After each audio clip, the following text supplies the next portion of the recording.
Сәлем достар, қалайсыздар? Бүгін менде челлендждің бірінші күні. Таңертең жуынып, шайынып, бір стакан жылы суымды ішіп алдым да, сосын киімдерімді киіп, сабаққа кетуге дайындалдым. Сабақ таңертең ерте болғандықтан, мен үшін таңертең тұрып, таңғы ас ішу өте қиын. Сол себепті жеңіл-желпі тамақтанып үйден шығам.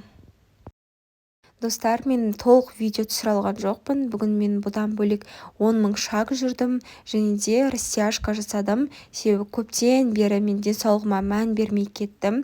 Жаттығу, растяжка, йога деген дүниелерді мүлдем жасамадым. Енді осы челлендж бастағалы мен де қайтадан қолға алып жатырмын.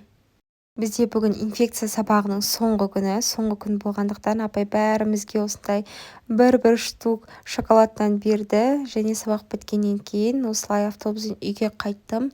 Үйге келе салысымен кофемді дайындадым, сүйікті кітабымды және де шоколад алып кітап оқуға кірістім. Бұдан бөлек сабағыма қарадым, барлығына бүгін үлгердім. Қазір мен әйел махаббаты деген кітапты оқып жүрмін. Маған өте қатты ұнап жатыр. Сіздерге де оқып көруге кеңес беремін. Достар, мен әдемі видео түсіруді білмеймін. Енді үйреніп келе жатырмын.